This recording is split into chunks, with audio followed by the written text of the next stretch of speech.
Sisters of the shining moon, heaven, earth, and sea, I call upon you in this hour, bring magic unto me.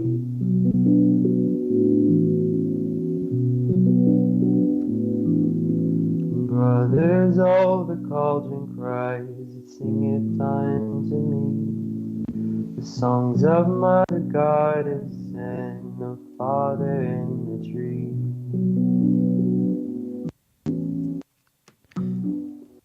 Hello, my lovelies. This is Paisley Wild, and we are off adventuring into the spaces between. We're being broadcast live tonight on Truth Frequency Radio, iHeartRadio, TuneIn, and TalkStream Live. And if you're listening in on YouTube, hi, YouTube world. And thanks for joining. I even remembered to hit the mute button this time. Whoop, whoop. No matter how you are listening, stop in and say howdy in one of the chat rooms, or you can send me an email at wildpaisley@gmail.com. That's WILDEPAISLEY@gmail.com. Let's see. If you want to support the show, you can do so by going to etsy.com/shop/Monarch Mountain Studio with MTN for mountain. Or you can go to patreon.com/TheSpacesBetween. And then you can always just do the hashtag, and that's $the_spaces between. If you want to just, straight up donate to my cause, which you can. You don't have to, but you could. Hint, hint, nudge, nudge. Let's see. The phone line is open tonight. That number is 213-233-3998. Or if you're across the pond in the UK, that is 44203-393-2871. The phone line is open, of course, and that number is 213-233-3998. Or if you're across the pond in the UK, it's 44203-393-2871. And one more little dab of business. If you want to start your new year off right, you can. Actually, it's really easy to do. You just go to iLife.com. iLife is the official sponsor of Truth Frequency Radio. And iLife is the combination of, we'll call it the unleaded version of ayahuasca with the high-quality CBD. And just helps support your immune system and all that stuff. I take it for fibromyalgia, so yeah. And because you know what? Sometimes I just need the things to do the stuff because of the stuff, right? It's amazing how well that works. It is, it is.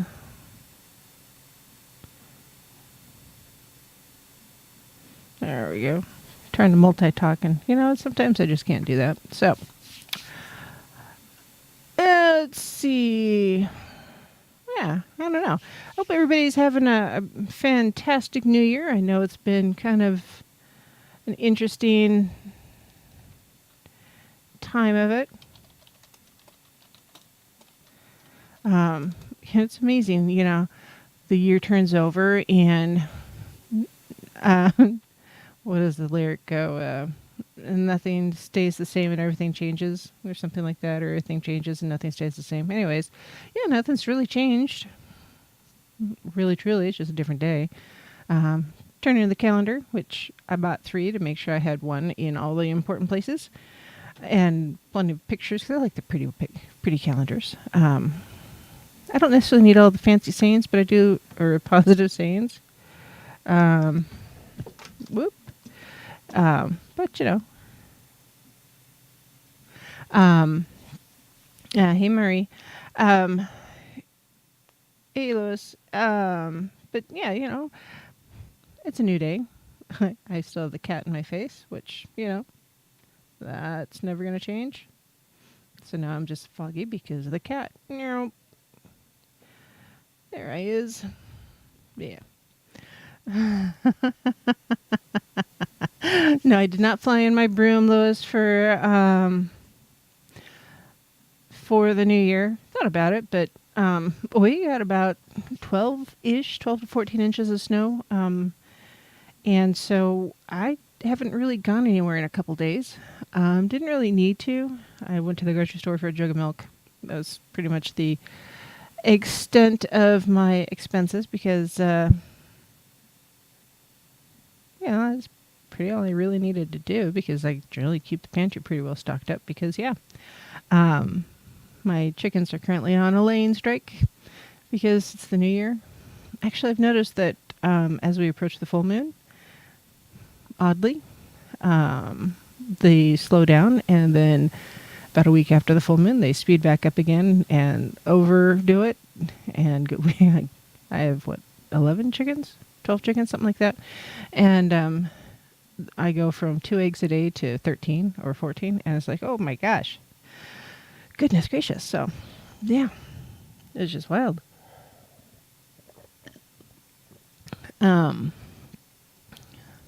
Sorry, I am recovering from drinking some wine and hard cider.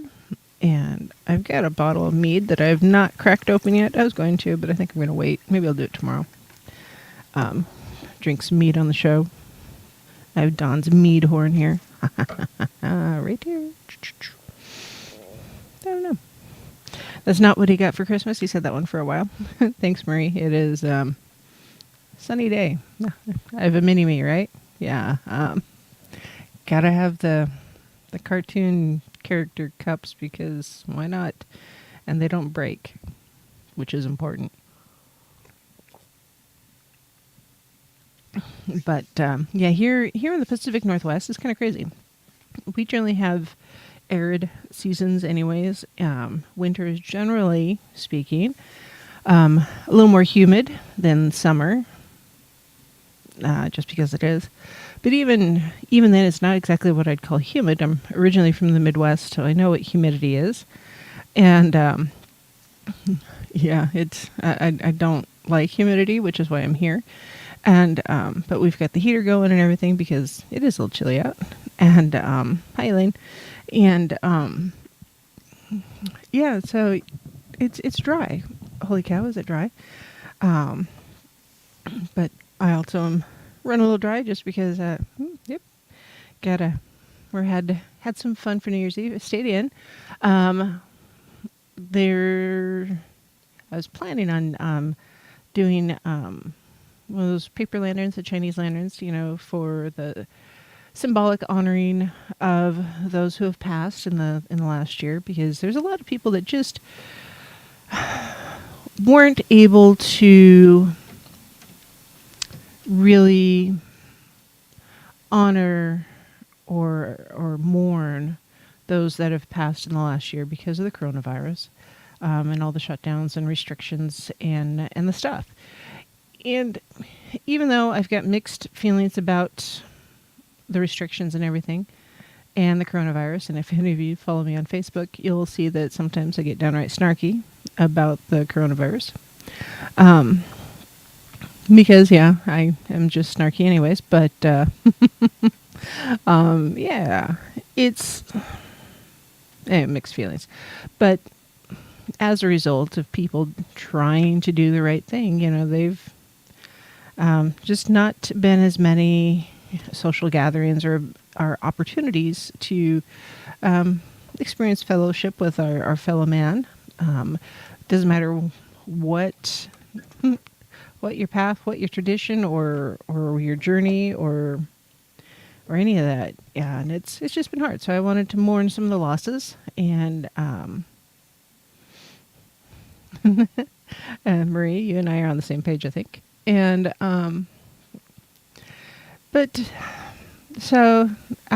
just didn't necessarily want to do a dumb dinner because I have a hard time being quiet, and mini-me even more so.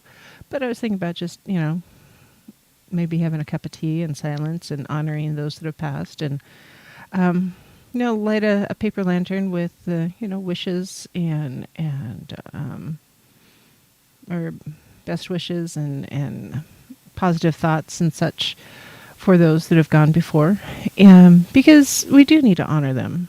And honestly, I think honoring our ancestors or loved ones that have gone before is really the right thing to do, even more so than trying to focus on a deity to worship. So those of you who are new to the pagan path or witchcraft, yeah, I really do feel that, starting off with honoring your ancestors is the right thing. And so I talk about it every so often on the show here. And it's because, who's going to have the most vested interest in your well-being and your safety and your protection? Generally speaking, I'm not going to say always because it's not always true, but generally speaking, it truly is your ancestors or those that have gone before you, because you are their descendant. You are their current sum of all of their experiences and activities and behaviors and all the stuff. And so when it comes to doing a working, a spell casting, or ritual, I think it's very, very important to remember to honor the ancestors. And you should do it not just, specific times of the year, like Day of the Dead, for instance, Samhain, the New Year, or whichever day that you decide to pick. I think it's something that should be done consistently as part of your regular ritual work or your regular devotion, if you will. Devotion isn't really quite the right word for me, but it's close enough for those of you who come from, say, a Christian tradition or Abrahamic tradition. Hey, Suzanne. You'll understand devotion. Because when you sit down and devote time to honoring your deities or your ancestors or your spirit guides, whomever, you're really taking the time to allow them into your world, into your life. And I've been listening to an audio book, which one of the phrases that really stuck in my head, mostly because it irritated me, is the author said, if you don't allow the gods into your home, you don't give them time and altar space, you're not really honoring them. And I mentioned this a couple weeks back because it really irritated me, and it keeps coming back, and I'm not done talking about it, apparently, because it keeps coming back up, right? And it's mostly, I want people to understand, from my point of view, maybe, is the one that matters, right? My point of view is such that, an altar is not necessarily a table or a shelf or a bench or a room or what have you that is devoted to, your practice, your tradition. Because a lot of people are still in the pagan pantry, broom closet, etc. Hey, Gemini, we don't always feel comfortable putting that part of ourselves out for everybody to see and comment upon, if you will. So sometimes we want to keep those relationships a bit more private and not blare them out everywhere. So, as I've mentioned in the past, I feel an altar is the touchstone, or your touchstone, or should be your touchstone, to kind of ground you to your practice. But it doesn't have to be a shelf or a thing. It could be a rock. It could be your plant. It could be a cactus, something that, or terrarium, candle. We have candles everywhere. Could be your diffuser for your essential oils or whatever. So it's more, just that thing that when you walk by it or you see it or you dust it, you're like, oh, yep, pause a moment or two and just give appreciation to the entities that we work with. And that's all it should be. Maybe it is your broom because you use that every day and you're sweeping your floor. Or maybe it's your vacuum because that's what you do. You use the vacuum instead of the broom. Whatever it is. In some worlds, maybe it's the coffee pot because, coffee is awesome. Coffee's my friend. And, yes. Hey, Todd. Yeah. Hi, Nightshade.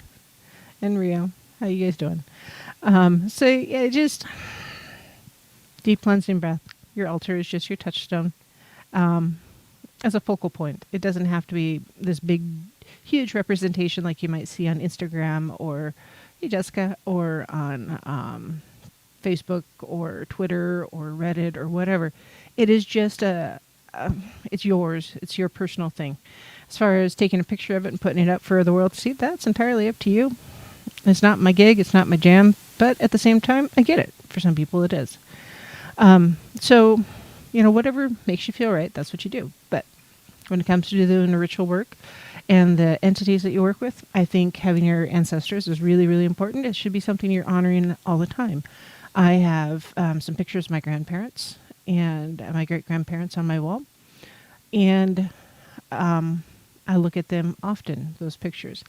And sometimes I just need to take that deep cleansing breath with thoughts of appreciation for them taking the time out of their personal life to develop the relationships that have led to myself or to mini-me or any of my other kids or, my grandkids, that kind of thing. So that, excuse me, that appreciation goes a long way, I think. And you should always be appreciative of the entities that give their energy to help you and work with you. And I don't say thank you. I really mean appreciation, because you don't necessarily want to say thank you to some of the entities that we work with, because it does kind of turn into you're beholden to, so be aware. But just say, I appreciate your work. I appreciate your energy. I appreciate you looking out for me. Or if you leave an offering, it's a gesture of appreciation. Burn incense is a gesture of appreciation. That's if you're burning at your altar specifically for that purpose. So, remember, put that appreciative mind pattern in your brain and in your heart when you're, taking that moment of silence or that morning ritual or your morning devotions where you're devoting time to the entities that you work with and showing your appreciation. And it doesn't have to be morning. It could be evening. It could be middle of the night. It could be middle of the day. Whatever it is that you feel called to do. We're not Catholic. We're not going to midnight mass. We're not, doing the crack of dawn ceremony for Easter. Maybe we are, maybe we're not. But it's not necessarily because it's Easter. It's more because it's Ostara, and that's what we're doing instead. So yeah, just be aware that appreciation goes a long way. And so I guess, yeah, I'm just kind of nattering on about appreciation because I think it's important, crying out loud, and honoring your ancestors. So probably this weekend. I'm not sure which day. Probably Sunday, actually. The weather here is soggy enough, and there's enough snow on the ground and rain coming that I have no problems lighting a paper lantern and letting it go up into the air to do its thing, and it won't cause a fire. Especially now with the amount of fireworks going off last night for the New Year. Oh, my stars. It started about 10 o'clock and went on for about 2 hours because I think people are just excited that 2020 is done and we can move on. Even though it's 2021, we need to remember it is not pronounced 2021, meaning, 2020 beat us. No, it's just 2021. It's 2021. It's, I don't know, there's a little bit different energy, I think. I know a lot of people had headaches leading up to the turning of the calendar. And part of that, I think, was more related to the full moon energy than the actual turning of the calendar. So, because the turning of the calendar is a little bit arbitrary.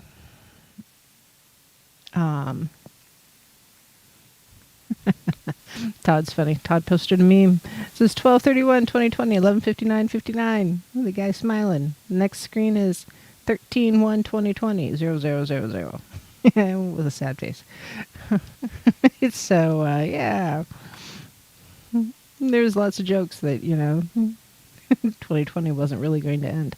But no, it's done. We're moving on. We're going to have new adventures in the coming year. Things are going to be different. I did not get my book finished by Christmas like I wanted to because, well, life. And, yeah, life. And, yeah, Jessica is so right. Not everything is going to magically disappear. Sorry, no, not happening. It takes time. Unfortunately, as much as time is a man-made construct, a way of measuring the passage of moments, enough of those moments have to pass for the transitions to happen. Very rarely do transitions happen in the blink of an eye or in the split of a second. It takes more than a few to transition from one thing to the next. Just like it takes 365 and a quarter days for you to get 1 year older or to level up a year. Speaking of, January 1, Mr. Don had a birthday today. And he is not going to be on tonight. He's a little tired because I mentioned snow, like 12 to 14 inches of snow. I think we've got 16 inches on the roof. So yeah, it's a little deep. And to make sure that there are no ice jams with the coming rain and freeze and combination temperatures that we're going to be experiencing, because those are real, way real. He climbed up on the roof to make sure the snow was not going to get jammed up, because we don't really want things to freeze and have water come into the house, because yeah, no, that's bad. And fortunately, there's enough snow that when Don did the happy dance up on the roof, he did the alley-oop and then did a splash down into the snow. And I do believe he's taken a muscle relaxer and some ibuprofen and is off to bed to kind of chill out and relax and hopefully not wake up too sore in the morning. Because, yeah, gravity sucks, man. So, yep. And it was milestone birthday. He's big 5-0. And I was going to have balloons or something go up on the screen, but that didn't happen because, well, yeah, it just didn't happen because I honestly haven't gotten out of my pajamas in like 3 days. So, yeah, didn't do anything on the computer because, yeah. So, Todd asked, what day in April is the real New Year? So, some people say that April 1st is the real New Year. And so it'd be April, May, June, July, August, September, October, November, December, January. So basically it was originally set up where September was the ninth month. Sorry, I'm trying to remember. October the 10th. Or no, excuse me. October was the 8th month. September was the 7th month. November, etc. And December was 10th. Yes, that's what it was. And but with the Julian calendar, they wanted to honor Julius Caesar or something like that. And yeah, it just, people messing with time. It's amazing. There's still the same number of days, same amount of time passing, but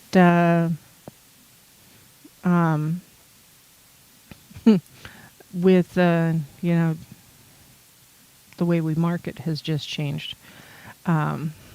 So yeah. Yeah, see, I think March was originally the first month of the year, and then things changed, and then April was the first of the year at one point, and that changed to not being the first of the year, but still some people celebrated the first of the year, which is why it's called April Fool's Days, because the fools are still celebrating on the 1st of April as the New Year. So yeah, it just, I don't know.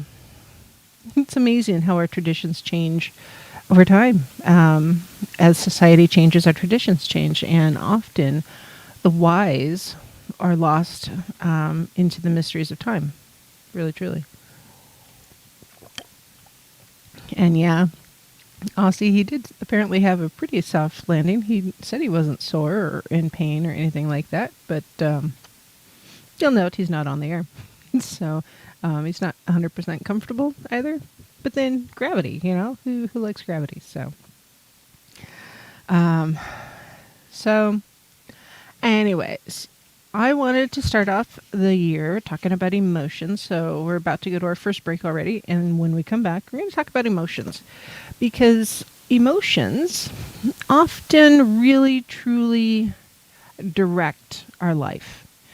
And the decisions that we make, no matter how cold and calculated we try to be when it comes to making decisions, often it's just not that easy. So yeah, well, we're going to talk about it. And I don't know how many emotions we're going to talk about, but yeah, we're going to cover some of them. And then, because yeah, emotions are real. And we'll just see what happens. It'll be a little organic this evening, which I think is good. And yeah, I got some other stuff going on, and maybe we'll spend a few minutes on a little bit of a meditation, and well, there's singing bowl later too. So yeah, it's all good. We're off to break, and we'll be right back.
Hello, my lovelies. This is Paisley Wild, and we're off adventuring into the spaces between because we can.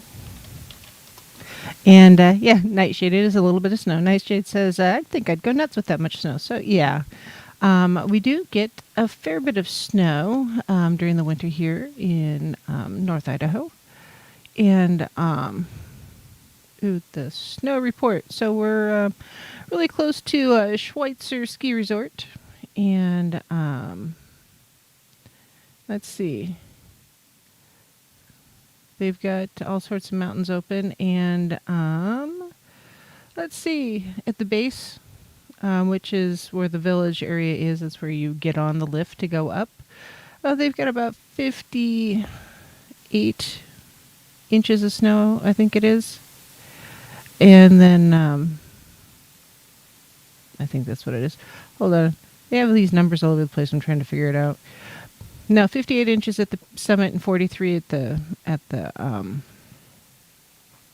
main area where the village is. That's where they get on the lift. That's what it is. So 43, 58. They've had 77 inches total for the year. And they say inches, but honestly, by April 1st, the summit has between 25 and 40 feet of snow total. So yeah, we get some snow during the year. Not as much down here in the valley, but yeah, it's not far away. That's for darn sure. And Todd in the chat room was asking about singing bowls and how do you pick one and which do I prefer. So I love singing bowls in general. It doesn't matter if they're crystal bowls or metal bowls, hand hammered, not hand or machine cut, etc., etc. I prefer the hand hammered over just the straight up machine cut, just because like the tone's a little bit better and they resonate more. The hand hammered ones do. I have a 5 Buddha bowl, so there's 5 Buddhas in the base of my singing bowl. And that means this is a cast bowl rather than a hand-hammered one. It does have etching around the outsides. It does have a single flaw in the bottom of it, actually. Between two of the Buddhas, there's a little bitty crack or a little bitty hole. About the size of a head of a smaller,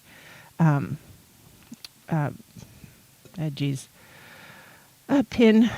Safety pin, and but it doesn't affect the sound at all.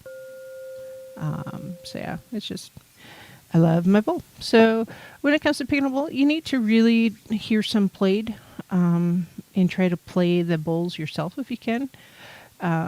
Yes, you can buy some online and have them shipped to you. I think the crystal bowls are probably more like that, just because they do need to be cut. You can't really tune them, and if you spend that much money investing in a set of bowls, yeah, you'll figure out how to play them.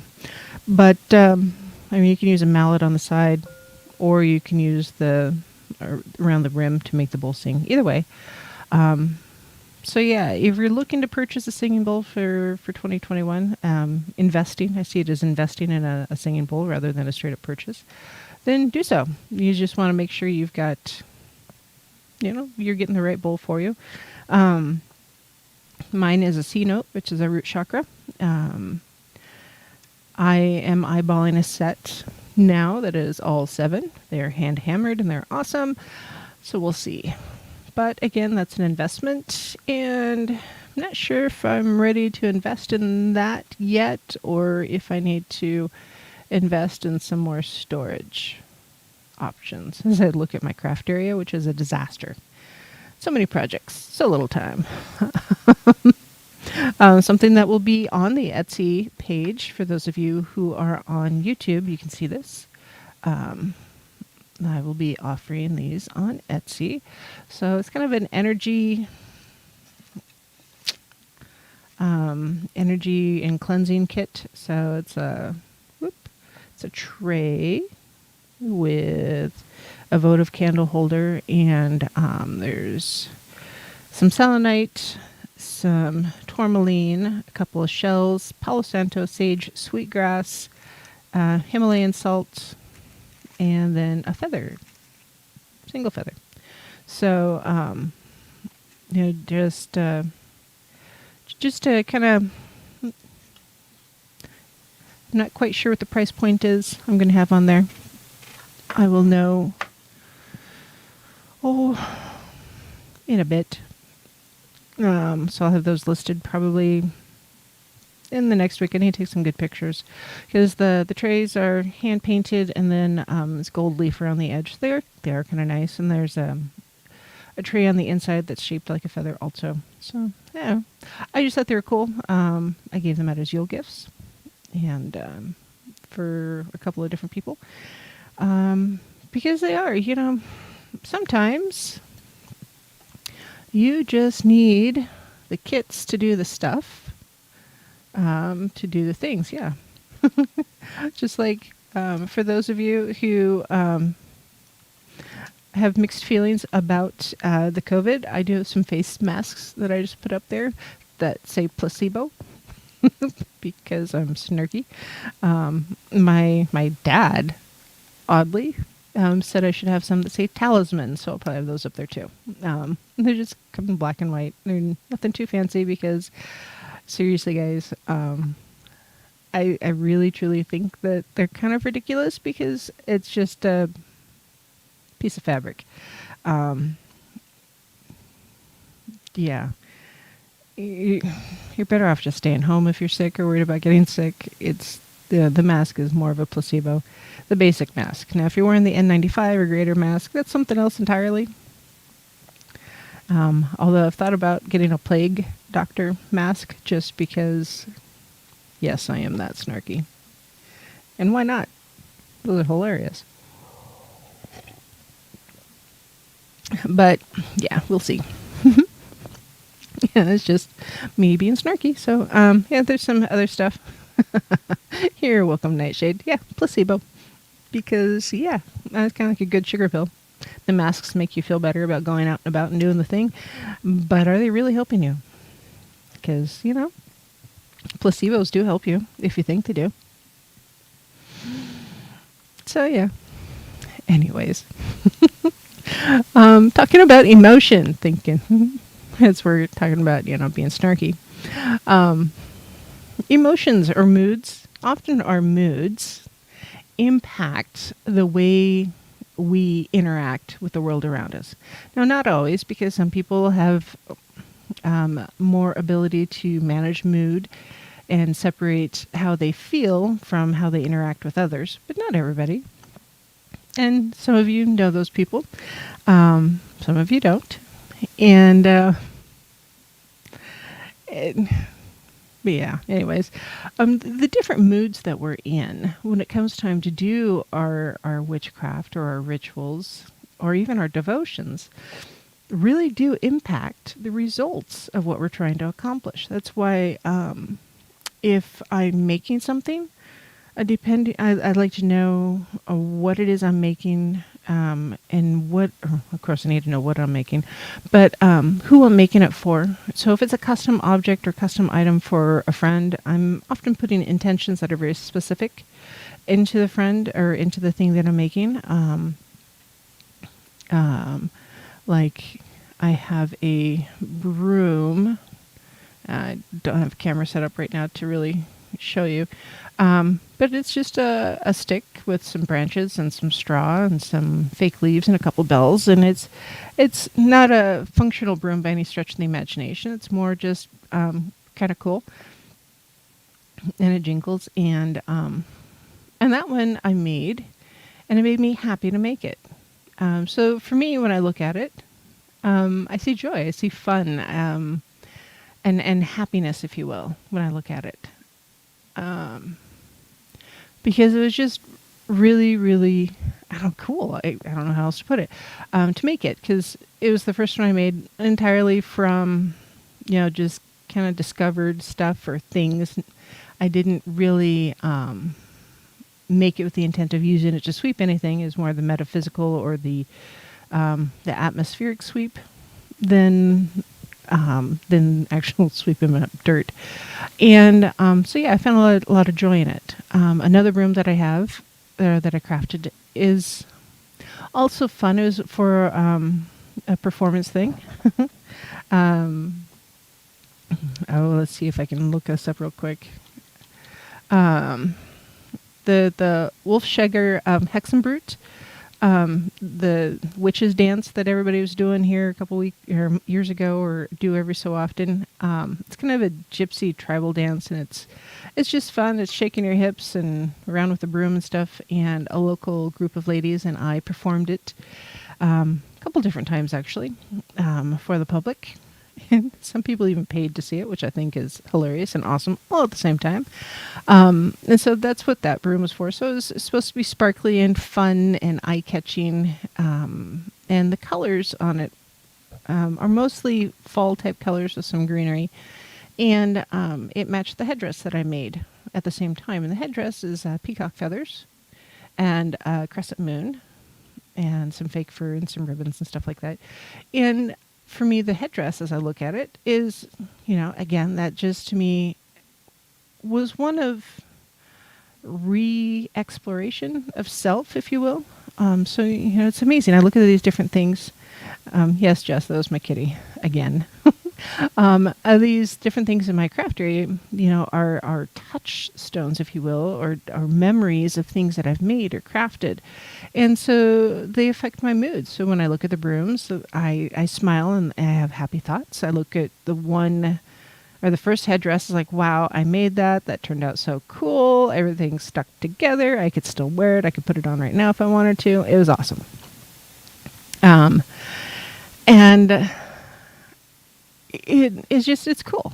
And I got to looking into the peacock feathers a little bit more when I was making it. So, and how they're a symbol of sight and seeing things. And so I thought that was really interesting that I was called to do the peacock feathers and the crescent moon all at the same time. And then another headdress I did was more of a performance piece. And it's just fun too. It's flowy. It's ribbons and beads and horns.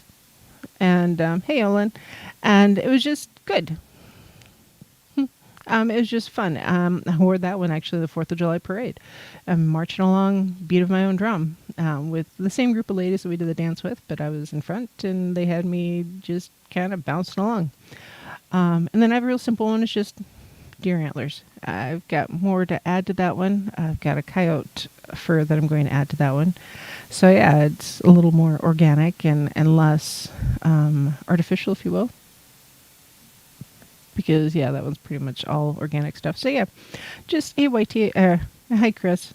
And I look at these things and they bring me certain joys and they cause different emotions to come to mind. Playfulness, happiness, that kind of thing.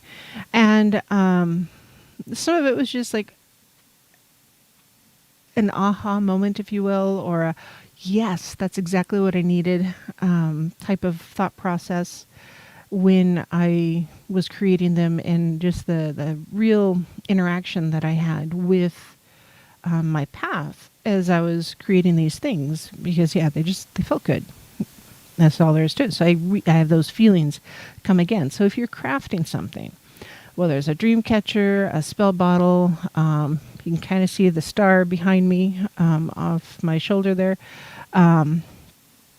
And I made that out of some sticks that I got from a tree branch that fell down, a birch tree branch. And yeah, just, the good feelings that come with it. I was like, woohoo, I made that thing and it made me feel good. So yay. Kind of like making a really good batch of wine and enjoying it. And I'm not really excited about the bottles of wine I've opened lately. They taste a little, they're not turned, but it's like I did them in the same bucket that I did a batch of pickled peppers and right after. So I'm not sure if I like them or not. We'll see. Oh, that's awesome, Todd. Bought a crystal and got some chakra stones. Love the chakra stones. I think they're important. I carry a small selection of them often. Yes, often. So, anyways, we're going to talk about moods. First on the list, happy. So if you're happy and you're doing a ritual or participating in a ritual or ceremony or magic or poetry or writing or anything like that, that emotion is going to influence what you're doing. Just like in looking at some of the things I've made around me, I feel happy seeing them. It causes me happiness and joy, and it's a real feeling. Um, and that feeling, that sense, that energy is tangible to me in the items that I've created. I can almost really truly walk up and touch them and recapture that emotion. Um, you're funny, Jess. Hold on, drama's in the face, and you know, the emotions that you have when you're crafting something really do carry over. So when I make something that makes me feel happy or feel good about myself, that energy is going to carry through. On the Etsy page, I have some, I call them protection charms. There's cascaria powder and Himalayan salt, and I've got another one I needed to add after I take a picture. It's tourmaline rock or black tourmaline powder. And so that'll all be in the little charms. And when I'm making them, I'm thinking or imbuing them with a protective type of feeling or protective type of sensation, because that's the intent that I'm putting onto it. So your mood or your emotion, if you will, really does affect your intent of a ritual or a spell. So if you're happy, often it's really hard to cast a curse or something negative or a negative binding if you're happy. Honestly, I'm sure you can if that kind of thing causes you happiness, but that's not really the direction you're going to go. If you are, or hand fastings, there's another one. Hand fastings often are joyous or happy things, and so you're going to feel that happiness. Drama, the kitty, is just glad I'm warm and wants to cuddle because, well, she's a cat. She's attracted to computers and technology. I think that's what cats do. So next on my list is sad. So if you're feeling sad when it comes to do a ritual, if you're sad, it's going to be really, really hard for you to appreciate the positive energy with a hand fasting or a christening or a birthday party even, or a good luck spell, or a prosperity witch jar, or anything like that.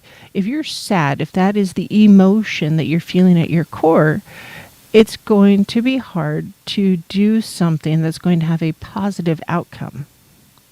Now, that's not saying you can't be sad about something and have a positive outcome. It's just not going to be as easy. Hey, drama? Little stinker found my feather. I tell you, I've had that tray sitting there for 2 weeks, and she's left the feather alone for 2 flippin' weeks. Hi, Micah. So yeah. Hi, Lisa. Yes, kitty cats. So yeah, if you're sad, it's going to be hard for you to truly appreciate some of the joy and happiness that others might be experiencing in a ritual or in doing spell work or in a devotion. It's hard to be appreciative if you're sad. It just is. Now, as I'm going through these, just the fine print, yes, you can still accomplish the things you need to do while feeling the other emotions that are opposite of what you need to do. It's just going to require more work. Really, truly, it's just more work. And that's why I tell everybody, journal what you're doing and meditate upon it before you do it to make sure your mindset, your emotion is in the right place before you do it. So otherwise the results are the results may be varied. Just saying. So yeah, if you're feeling sad, it's going to be harder for you to affect a positive outcome. If you are excited, which is the next on the list. So for me, the first broom I made, I was really excited to make it because it was fun. I had a great time making it. And yeah, I had a lot of fun. I was excited to do it. And even with the first headdress that I did, I felt really excited to do it because I I kind of had this thing in my mind that I wanted to do with it, and I wanted to accomplish it. And then when I did it, it's like, woohoo, I did this thing. So I was really excited about it. And that enthusiasm carries through. So when I put it on, I still have that same warm, fuzzy feeling. Kind of like, okay, it's a really silly thing, but I've got it right here on the desk because sometimes it's cold. I have a purple sock with yellow rubber duckies on it. And inside of it is a rice bag that I use as a heat pack for sore muscles because I have been gifted with the adventure of fibromyalgia. Sometimes I need the heat pack. And rubber duckies make me smile. So I have rubber ducky socks that I have my little heat packs in. And you know what? It makes me smile. So, and I was excited to do it because I knew I was going to have that same, that warmth and that fuzzy feeling, if you will. So I was excited to get those done because, it was going to feel good. The little trays that I did, the energy kits, I felt really excited to get them done because the people that received them and the people who might buy them down the road, I think it's awesome. And I'm excited to share that with you. I'm excited to be on the show generally. Sometimes a little tired, but mostly I'm excited because I get to share what I'm experiencing with you guys. And I love the interaction, the questions that are asked. I love the emails I get. Thank you, Sharon, for sending me emails. And, it's... Justin sent me emails. Rico, I got drunken cherries. Those are awesome. So yeah, I love the things that I get. Those make me feel excited when I see the interaction. In the chat room, sometimes I have to look away from the chat room because y'all are a bunch of squirrels and it's funny. But it's I'm excited to be here generally. A Nightshade says there's a definite difference between tears of sadness and tears of joy, energy-wise. Oh yeah. Yes, if you're using your own tears in your ritual work, yes, tears of sadness, tears of frustration, tears of joy, tears of anger, those are all very different emotions within the tears. And if you were to look at the tears under a microscope, I would not be surprised at all to see the crystalline structure of the salt within the tears to be different. I don't know if it is, but I wouldn't be surprised because everything, the energy that we feel is impacts the things that we encounter, the things we do. Next on my yes, I can't hide it. Next on my list is annoyed. So I love drama. I love my kitty. She's also very annoying sometimes. Her name's actually Andromeda. We just call her Drama because she's a cat, and she's full of drama. And I know that if I'm feeling a little bit annoyed about something, it's harder for me to express enthusiasm and happiness doing it. If I'm a little annoyed about something, it impacts the way I cook even. As someone who does a lot of kitchen witchery, there's a lot of stuff that I do in the kitchen that I can tell my mood was not right when I was creating the thing because the flavor is not right. No matter what I do to it, the flavor's not right. I did a ham and bean soup yesterday because all the snow. It's like, it just needed warm, comfy food. And yes, it was warm, comfy food. Stick to the ribs. Just comfort food. And because that's what I was going for, that's what the flavors were. And you just let it simmer and do its thing and think. And yes, it's perfect. I made biscuits and gravy this morning, and I was a little bit annoyed with the mini-me because she wanted to help but didn't want to do the things like brush her hair, brush her teeth, wash her hands, that kind of thing before helping. I was a little bit behind in getting things done, so I was annoyed, and my biscuits were affected because I was annoyed. So the emotions that we carry, our mood, impacts what we do. If you don't think so, go to an expensive restaurant and eat the food. If the chef is having a bad night, the food will not be as good as when the chef is having a good night. It's just like going to McDonald's. If you've got a good crew working, the food's going to be better than if you have a bad crew working. Just all there is to it.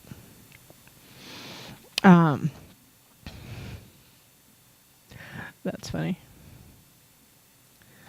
There's Muppets in the chat room. So let's see. Next one, scared.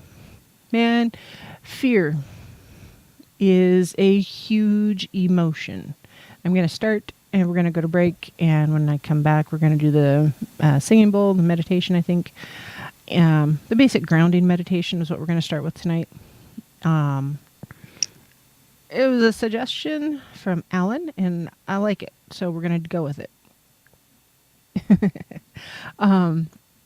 So yeah, I'm not even going to get into scared and fear because that's going to take a little bit more time than I have before we go to break. Because you know what? It's break time, top of the hour. We'll be right back, everybody. I'm Paisley Wild. This is The Spaces Between. I, oh Lord, within the sun, as we will, so mote it be the spell forever.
Hello, my lovelies.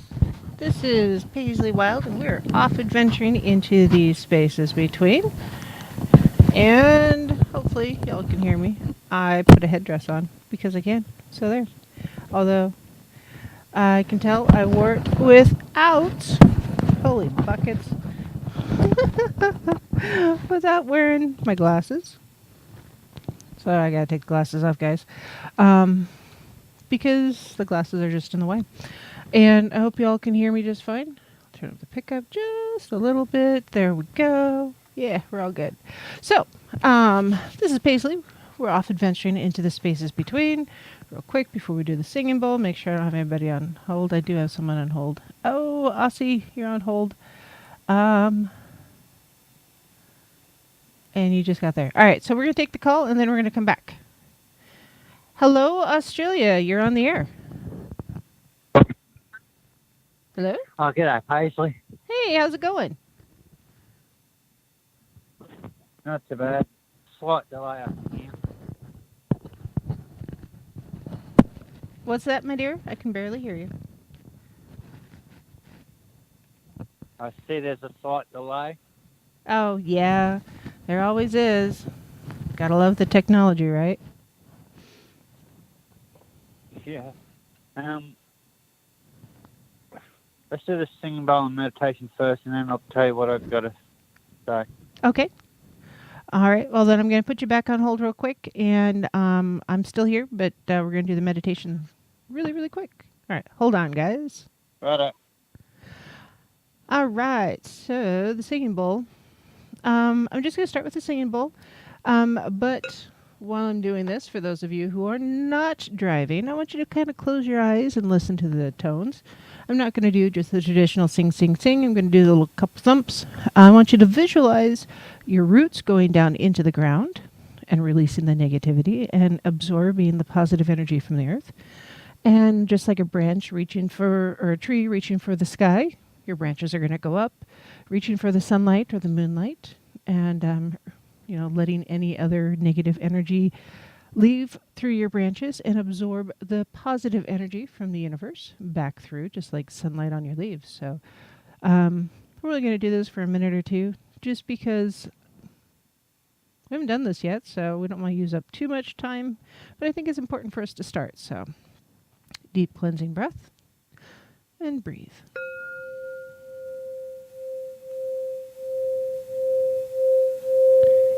Remember, when you breathe, in through the nose, out through the mouth, deep breaths all the way to your toes and back out.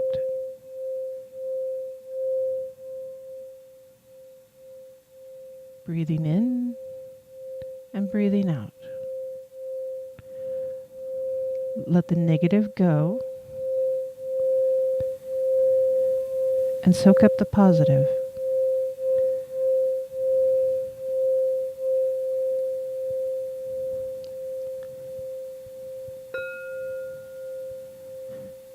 Breathe in, breathe out, breathe in, breathe out, breathe in and hold it as long as you can. And breathe out and relax into the sound.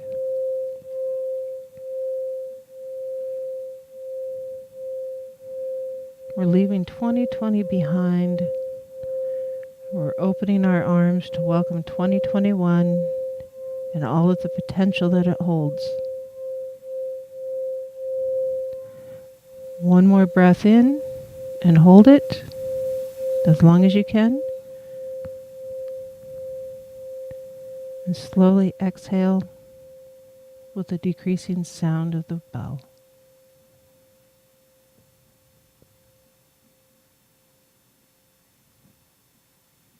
There you go. Now, deep cleansing breath. One more time. Just let all that energy go, all the pent up stuff that you got going on. Because, yeah, it's real. We have the pent up stuff. Unfortunately, we have a lot of the pent up stuff. For those of us that have been locked in and unable to do the things for the last several months, there's a lot of pent up anxiety and frustration. Some negativity, just the stuff, it's hard to let go of the stuff. Even though you might know that you need to let go of the stuff, it's hard. And I know it's hard. Do you know why I know it's hard? Because I am right there living it with you. Honest to Betsy. There we go. See if I make that better. Turn this down. There we go. So you're not breathing in your ear. All right. Yep. Peacock feathers. Love the headdress. All right. So, hey, Aussie, if you're still there, you're back on the air. Oh, wow. Yeah, that headdress you got is pretty cool. Oh, thank you. I had so much fun making it. I really, really did. Yeah. Mm-hmm. Now, what I was going to say Mm-hmm. is that yesterday I suppose it's a double reading or something. Mm-hmm. It was the one live stream. Barry and Al Spirit Stalking. It was the name of the channel. Terry, he does the runes. Mm-hmm. I think that's it. Connection runes. Yep. Yeah, he does that. And the reason why I believe what he said was true, because he told me stuff about my past that I haven't told anyone. And I was like, gee, I haven't told anyone about that. Mm-hmm. And it's like, wow. Okay, anyway, he told me how to connect with my spiritual self and stuff like that. Mm-hmm. I was like, yeah, right, that was cool reading. And then he had someone else who does oracle readings come on. And I figured, you know what, let's see if what she has to say collabs with what he had said. And it did. I would connect with my energy and all that stuff and heal all that and unblock the heart and stuff like that. And, it was just amazing. And then the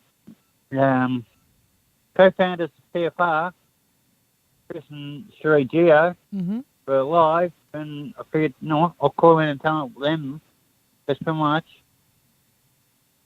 the people I follow are the energy that I go to connect with. Mm-hmm. Yeah, Chris and Cherie have a lot of energy. Including you. Oh, yeah. Yes, they do.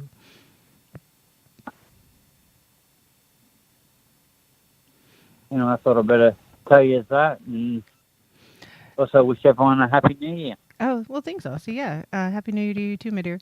And yeah, those readings, it's, for those who have never had a reading of any kind, whether it's tarot or oracle or runic, or what have you, just an energy reading.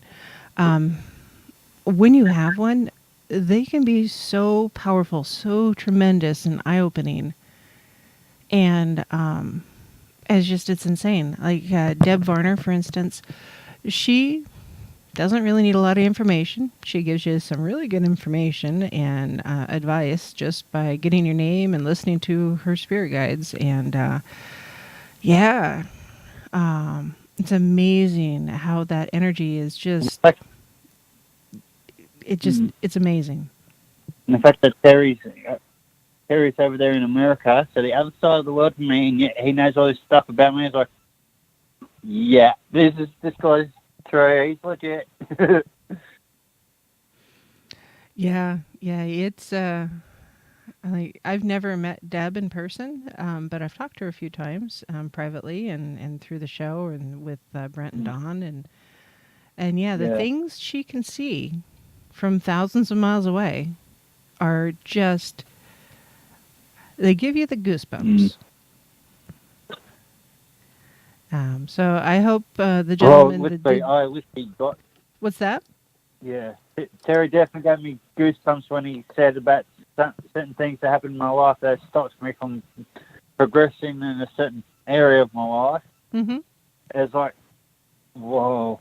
And then I said, yeah, well, I have had 2 broken hearts in the past. And went, yeah, they'll stop you from trusting people. And it's like, well, I am having trouble trusting people. I was like, oh, yeah, where's this guy come from? Where's he been?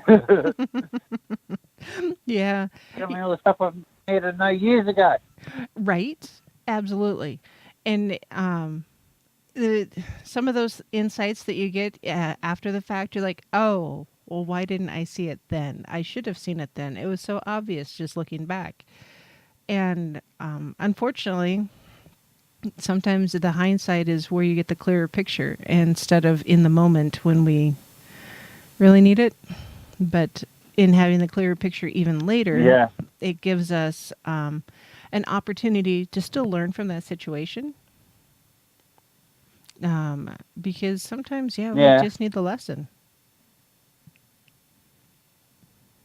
And after hearing all that, because my freaking phone died, didn't it? So I've had to charge up my phone. And by the time I was able to use my phone again, Chris, Beyond the Veil, was live, and I said, call there. Mm-hmm. Even he gave me some advice to help as well. And so, geez, I'm connecting with the right people here. Mm-hmm. So, yeah. Yeah, I think for Definitely a good best time.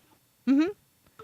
Yeah, I think for the coming year, for all of us, I think we need to be open to the potential of the coming year. I think there's so much potential for change, for acceptance, for growth. And hopefully all of those things happen without the frustration or pain that we've experienced in the last year. I don't know about y'all, but I've already had enough of some of those lessons. I'm ready to move on. I'm ready to do something different. So, yeah, it's sorry, drama is eating my feathers. Sometimes I would send you. I know. She's checking out the peacock feathers and wants to eat them now. I swear, making things sometimes with a cat in the house. She's beautiful. She's lovely. I love her, but she's ornery. Is there anything? Typical cat. Absolutely. With soft feathers, it's either edible or good to taste it. Nah. Exactly. Is there anything I can help you out with, my dear? Nah, just thought I might go in and say all that stuff. All right. Well, thank you. I appreciate it. And I think it's good that we're sharing. I mean, you and I are several miles apart, and it's, I think, absolutely fabulous. More than several, probably several thousand. Yes. And I think it's fantastic that we can connect this way and learn from one another. And I hope that we continue having that opportunity, not just you and I, but everybody who's listening, because I think there's something that we can learn from each other. Yeah. All over the place. We've got so many potential opportunities for growth, and I hope we keep doing it. So thank you, Aussie, for being a fantastic listener and contributor. Yep, no worries. All right, well, Happy New Year, my dear. Happy New Year.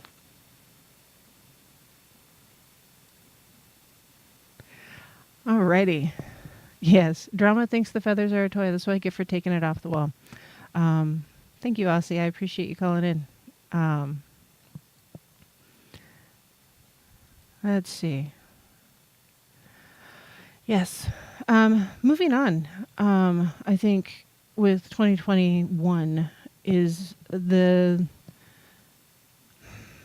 think it's important that we take advantage of the opportunity to move on.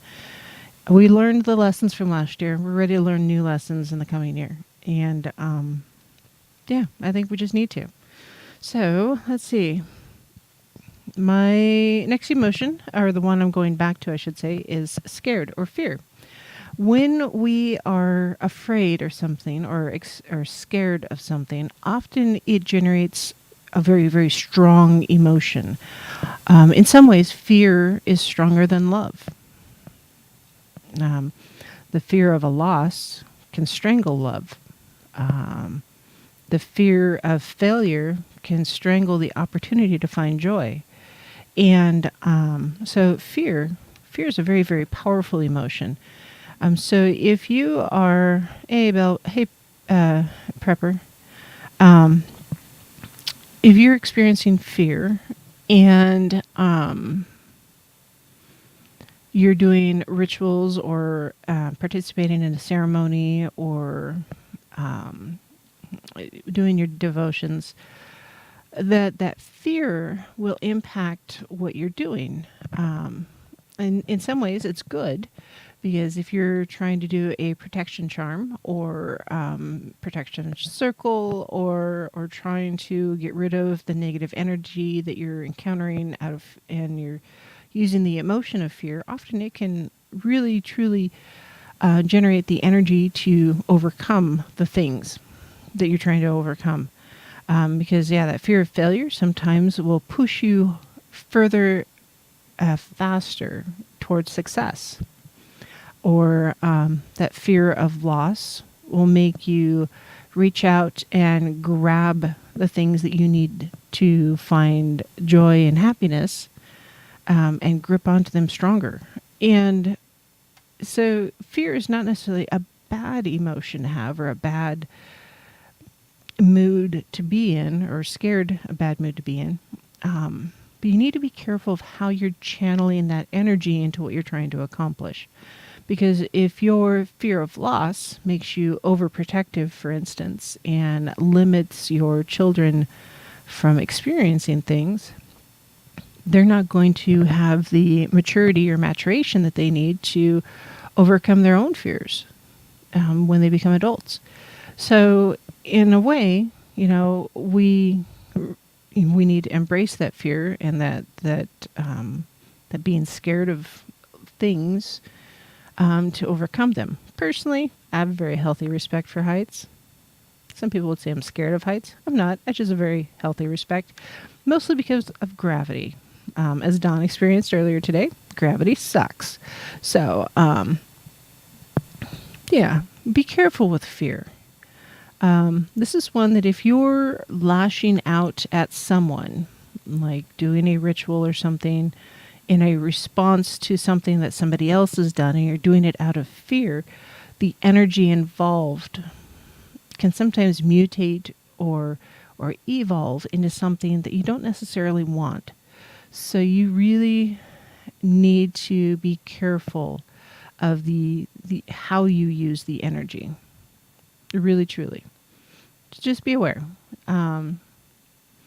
Be aware, not beware. Because that energy is real, and you can accomplish great things with it, but you can also damage things with it. So be careful with the fear. Being lonely is different than being alone. I've been lonely in a crowd of people, mostly because I didn't have anything in common with them. And I just didn't have the necessary interactions to feel like I was part of the group. Lonely is different than alone. I'd rather be alone than lonely anytime.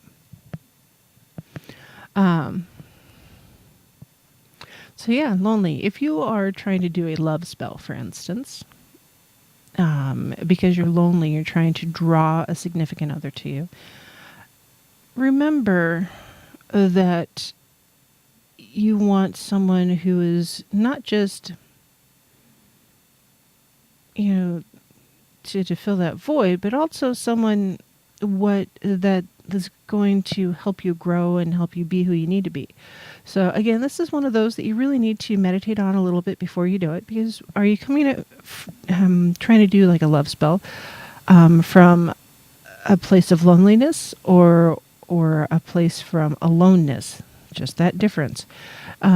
Because lonely, again, can mutate things. And when it comes to love spells, I'm kind of against them anyways, mostly because I don't really think you should impact others' emotions, and sometimes we're lonely because we haven't really come to accept ourselves.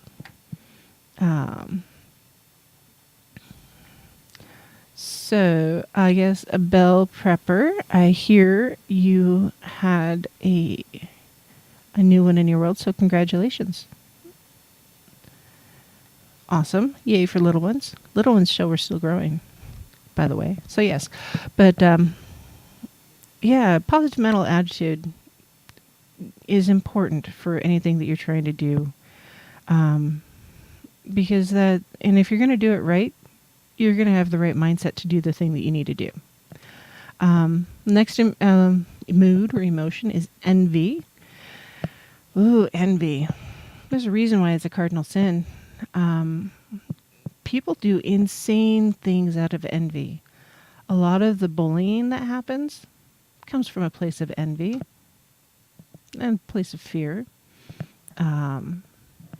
And you know that envy. If you're envious of someone, and man, this is such a Christian word, covet. If you won't covet their belongings or covet something that somebody else has, a relationship, significant other, job, the things or whatever it is, be careful of envy. Envy can lead you down the path to anger. Envy can lead you to the dark side, 100%. So be careful of envy. You don't need to keep up with the Joneses. Just be you, man. That's all you really need to do. You do you, boo. You don't have to be anybody else. Really, truly. So, yeah, be careful of envy. Joyful. Joyful is one that you really need to remember is important. Experience the joy, not just the happiness, because happy is something that we have, like, woohoo, I got a good book, or woohoo, I found a stash of cookies that I forgot I had. I didn't actually, but maybe I could. It could happen. But joy. If you ever wonder what joy looks like, watch a child eat ice cream or pet a bunny or a kitty. Hey, Rio. Or, the interaction that children have. If you feel like you don't have enough joy in your life, spend some time around children. I think that joy is something that's hard for us to achieve these days. Mostly we're not taught what joy is anymore. You look if you go to the TV and turn on the news and watch any of the shows anymore, not a lot of joy out there. A lot of anger, a lot of bitterness, a lot of envy, a lot of sadness, and some fear, yeah.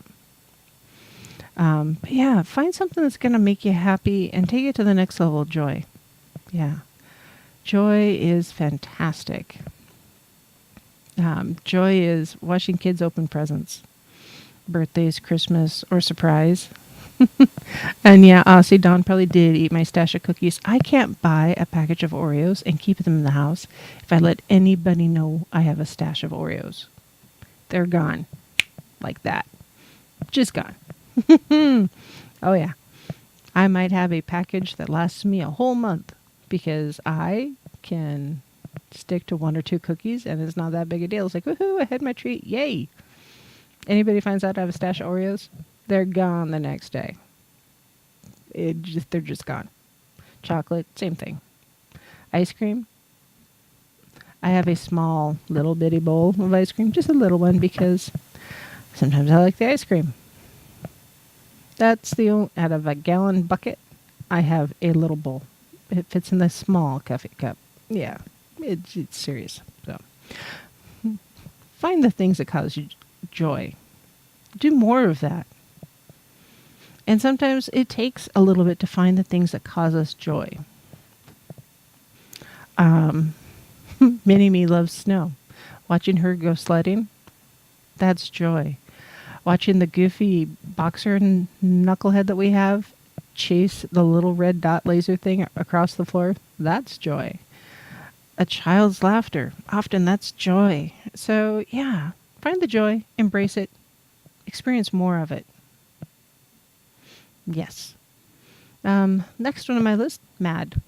Be careful of what you're doing when you're mad. Yeah. Anger, mad. Mm-hmm. Yeah, that's the thing. Don't drive angry. Don't drive mad. Do you know why? Because you're going to make poor choices. You are not going to stop and think through of the potential consequences of what you're doing. Mad often causes us to have knee-jerk reactions to something. And often that knee-jerk reaction is above and beyond the reaction that the situation required it. For instance, I've got kids and grandkids, right?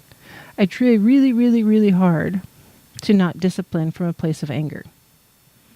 Doesn't always work. Kind of depends on what just got broken. But yeah, trying to not be angry when it comes to discipline means that I generally don't discipline the way everybody else does, because I'm not angry about it. Now, does that drive other people nuts? Yeah, because I'm not as upset about a situation as some other people will be.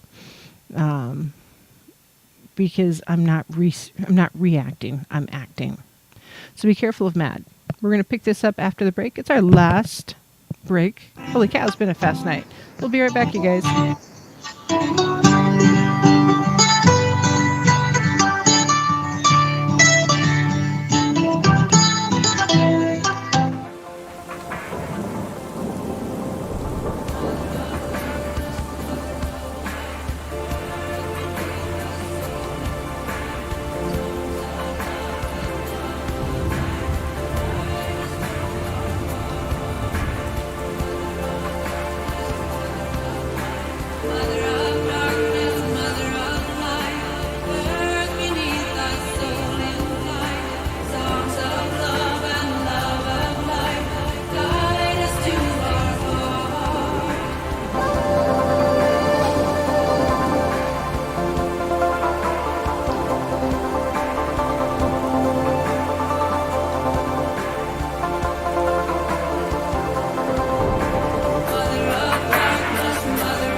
Sisters of the shining moon, heaven, earth, and sea, I call upon you in this hour, bring magic unto me.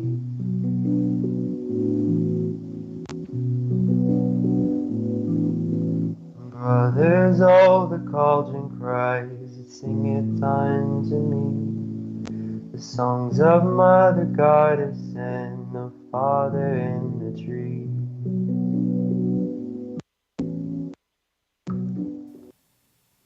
Hello, my lovelies. This is Paisley Wild, and we are off adventuring into the spaces between. Why? Because we can. It's important, yeah. Okay, so we're talking about emotions this evening and how they impact what we do. Because they do. Every time. If you think they don't, get behind an angry driver. Or in front of an angry driver. Don't take your pick there. It happens. And they're insane. That's all there is to it. All right, so next on my list is hopeful. Hope, yes. Hope is important. Not necessarily the strongest of emotions, but very, very eternal. And sometimes the most subtle of emotions has the biggest strength. Just think about it. Like stalactites or stalagmites, either of them. They grow in a cave, right? How do they grow? One drop at a time. Not by raging rivers or massive earthquakes. One drop of water at a time. And hope is very, very similar. It doesn't always come in big waves. Often it's just the little bitty nudge.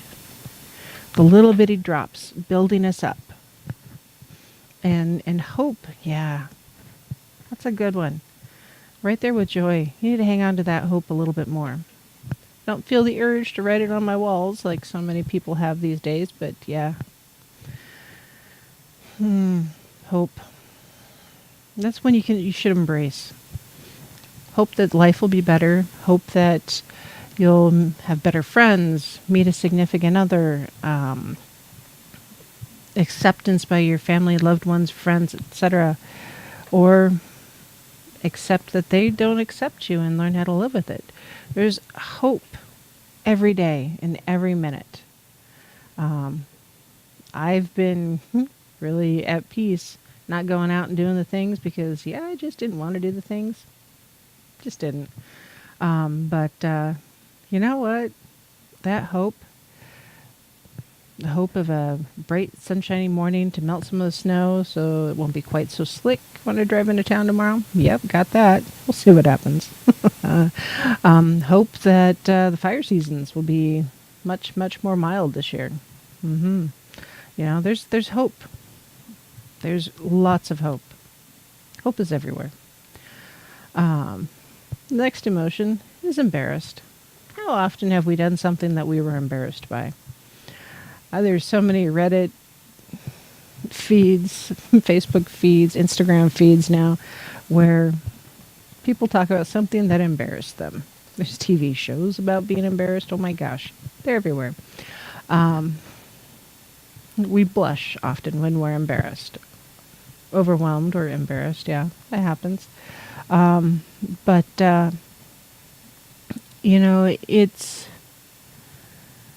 it's important to not allow being embarrassed to prevent us from trying something new. In a way, being embarrassed is a fear of not knowing something. I'm not an expert. I don't play one on TV. I have a lot of opinions. I read a lot. I do some research. I'm learning about my path, my own way. I'm sharing it with y'all. And I love that y'all are coming along with me. But I'm not embarrassed by it. I'm not embarrassed by y'all being here. I'm not embarrassed by the questions that you guys ask. I'm not embarrassed to tell people I interact with every day that, yes, I'm a witch. And it's a thing. So, don't be embarrassed. It's okay to not know the thing. It's okay to not want to do the thing. Hey, Alan. We meditated earlier. I'm sorry, honey bunch. It was right after the first break. We did it with the singing bowl. You'll have to rewind. Maybe we'll do it again next weekend. We'll see. But yeah, don't be afraid to be embarrassed. It's okay to not know. It's okay to not fit in. It's okay to be different. It's okay. And you know what? Honestly, it's okay to be embarrassed. Just don't let it turn into a fear. That's the big thing, I think. Don't let it become a fear. Next is lost. Often goes with that being embarrassed. Sometimes we're lost. We're just not on the same page as everybody else. We just aren't. And that's okay. But don't let that, again, that fear of being lost, prevent you from trying the new things or doing the new things. Often we have the best experiences and we learn the best lessons when we're a little bit lost and everything is not scripted or going according to plan. Off the beaten path, outside of our comfort zone, not knowing quite where we are in real life or in a physical place. Yeah, Lisa says it exactly right. It's okay to not be okay all the time. It really is. So, if you are going around and showing the world that you're okay all the time, often that means you're afraid to not let people know that you're not okay. And you're just covering it up. And if you're going to keep covering it up, it's going to fester. Kind of like a splinter, You get a splinter. That first day you have it, it itches. It doesn't feel very good. That second day, it's a little tender, turns a little red. That third day, you can tell you might have an infection and it's kind of getting icky. By that fourth or fifth day, you're like, oh my gosh, what did I do? So, yeah, it's okay to not be okay. And it's okay to be lost. Sometimes, yeah, sometimes it's okay to be lost. It's where you learn the things. Sometimes the only way to be found is to be lost first. Pleased is the next. Pleasure, being pleased. Often that's got a slightly naughty thought process there, but really, truly, are you pleased at experiencing things? Does it make you feel pleasure to eat the treat, have the candy, drink the smoothie or the coffee, the expensive coffee? Because often pleasure or being pleased is one of those little baby steps on the way to joy. And if you don't allow yourself to feel pleasure in a situation or a setting, or being pleased at being lost once in a while, for instance, it's really hard to find the joy in a situation. And if you are unpleased, often, it's going to be hard to find happy also. So, yeah, it's, even though being pleased, finding pleasure, yeah, those are little things that we often overlook that we need to hang on to. Next one. If you've ever been around a child, you'll know this one. Impatient. Yeah, no one's more impatient than a 6-year-old on Christmas morning, and you're not getting up fast enough so she can open up the presents.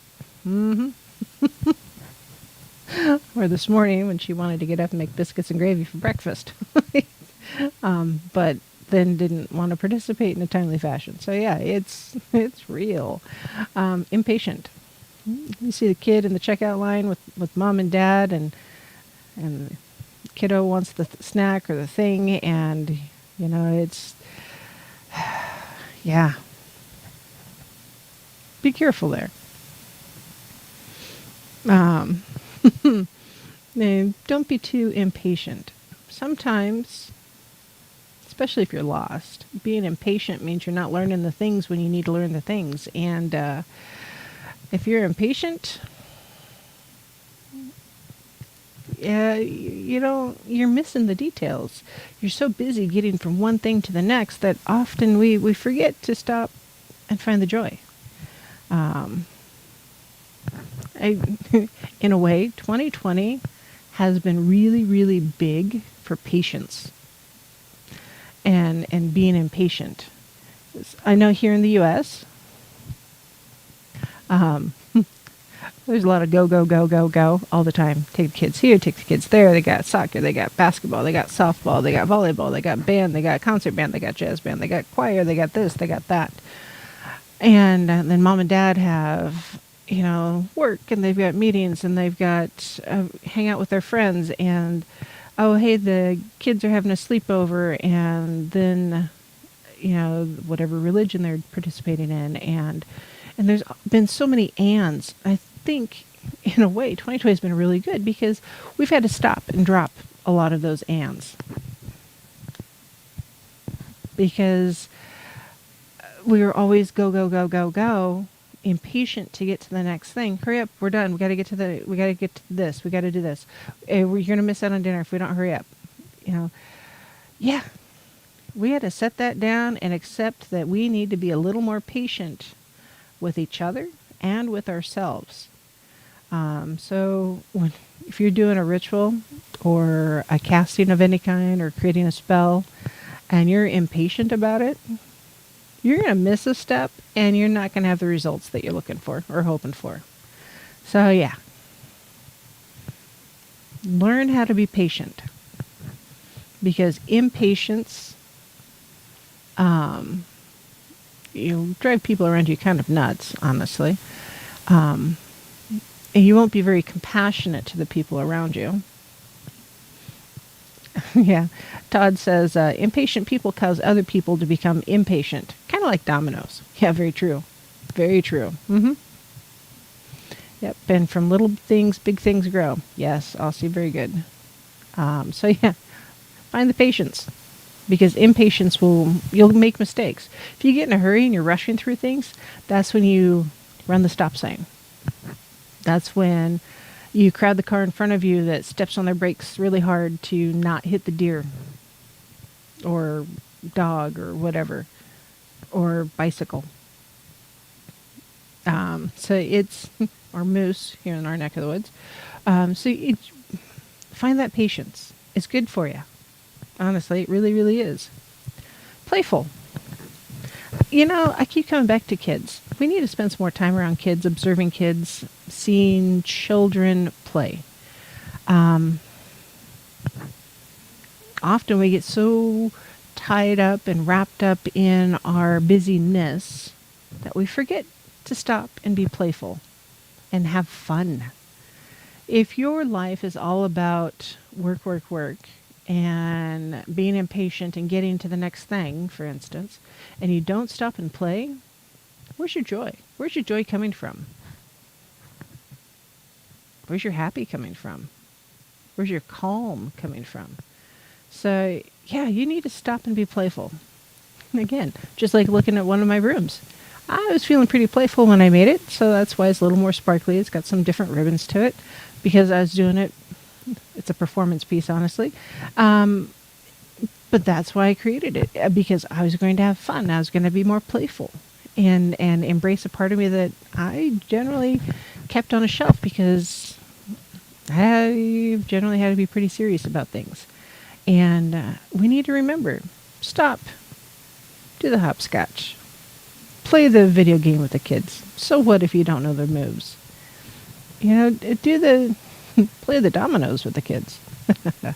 The checkers, the chess, whatever it is, play with your kids. Do the tea party. If there's nothing more playful than a little girl dressing up with all of her toys and her stuffies and herself and wanting to have a tea party and bring you a bowl of Mardi Gras beads and calling it soup. Go with it. Play. Have fun. You're going to be a lot easier to find joy if you're playful. Pessimism. If you don't think it's going to work, it's not going to. If you have doubt, if you're pessimistic about something, Okay, in some ways, I get it. You feel like you should be a realist. But realism is often just pessimism in disguise. And I'm not saying you have to be optimistic about everything. Cautiously optimistic is not pessimism. It really isn't. But if you doubt you're going to meet the person that you want to date, or if you doubt your family's going to accept you, if you doubt the loan won't give you the loan to buy the car so you can get a good job, or if you doubt you're going to have a good roommate and you're always going to have bad roommates, you know what? Your doubts are going to live down to your standards. You're going to experience everything that you assume is going to go wrong. And so if you're pessimistic all the time, yeah, joy is going to have a hard time finding you. You're not going to be excited about much of anything. You're going to be sad and angry and lost often. So be careful with the pessimism. A little bit is healthy. Don't wallow in it. Just don't. Next one on my list is shameful. Honestly, for me, shame is a lot like being embarrassed. You feel ashamed because you think someone's not going to accept you. So shame, embarrassed, pessimism, those kind of all, they're bosom buddies, if you will. Because if you are feeling ashamed about something, one, either you shouldn't be doing it, or two, you feel like you shouldn't be doing it. So, if you're feeling shameful about being a pagan, for instance, and you have a hard time telling your family, I get it, because most of my family doesn't know that I'm pagan. It's not that I'm ashamed, it's just my family's very stubborn and not very accepting. And so I am risk avoidance in insurance words. Yeah. But I'm not ashamed of being a pagan. I just don't feel the need to share that part of my life with them. In part because of they would be ashamed of me, if that makes any sense. I come from a very judgmental family. It's quite vexing. So as far as most of my family is concerned, yeah, I'm in the pagan pantry, broom closet, whatever you want to call it. I've got a lot of friends here, and it's okay. Shame would be, man, I can't even think of it right off the top of my head. Be like being embarrassed because Mini-Me likes to wear spots and stripes at the same time, and being embarrassed and making her change before we leave the house. If she's expressing herself, I don't care. I'd rather have her embrace herself and do what she feels good doing when it comes to her clothing choices, and encourage things like cover your butt, don't be scantily clad, and yes, you do have to wear a coat when it's snowing. Picking your battles. That's not shameful. I'm not ashamed of what she chooses to wear. If she wants to wear a sparkly dress and a tiara to go to the grocery store, by golly, I'm going to let her wear a sparkly dress and her tiara. I hope she never grows up, because it's fun. And I think maybe we assume shame sometimes when we shouldn't. We assume people are going to embarrass us for our choices, so we assume the shame, so we choose to wear things that we feel is conservative and will fit in, rather than the fun stuff that we wear at home. That's why a lot of professionals out there, I see this a lot in people who wear pants, generally men, some women who are wearing longer slacks. They have funky socks on. It's like they're expressing their wild side with the funky socks. You know what? If that's your gig, fine, that's your gig. Don't be ashamed of your funky socks. Show them off. Maybe not with sandals, but, it's... Embrace it. Embrace that part of you. Don't be ashamed of it. The next one is frustrated. If you're frustrated with the results of your spell, of your ritual, of your experience as a pagan or a witch, step back and evaluate what you've been doing. You should have been journaling all along. If you haven't been, now's a good time to start. I know it's hard to journal every day. I know it's hard to journal when you're doing a ritual or something. I'm right there with you. It's hard to journal. You know, I get it. But if you're frustrated with the results, don't keep doing the same thing over and over and over again. There's a really awesome quote that I love, and it's success never happens inside your comfort zone, or something like that. Yeah, if you're frustrated with the results that you're getting, it's because you're not stepping outside your comfort zone to achieve something new. If you keep doing the same thing over and over and over again, expecting different results, nothing's going to change. You're going to be frustrated. You're going to become impatient. You're going to be angry. You're going to lose the joy. So, put the frustration away. Although, if you do become frustrated with your path, or because you're not having that connection that you think you should be having with it, talk it out. Ask me. Send me an email, wildpaisley@gmail.com.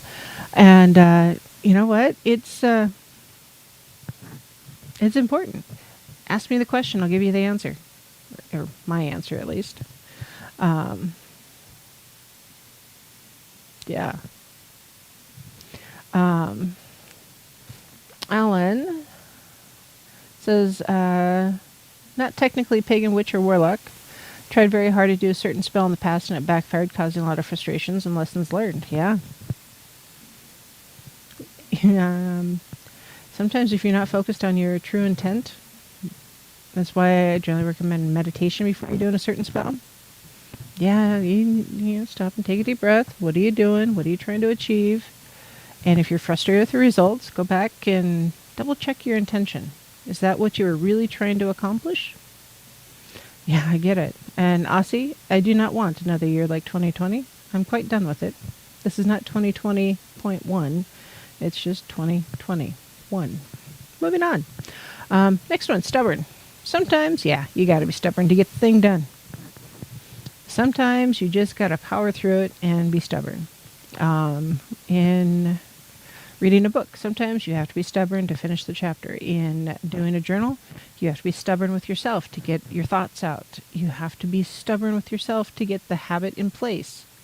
Because if you keep doing a thing over and over again, a new thing especially, you have to be stubborn about it to make it become a habit. Otherwise, it's just a thing that happened. So stubborn can mean that you don't back down when you should, or stubborn can be a force to drive you forward.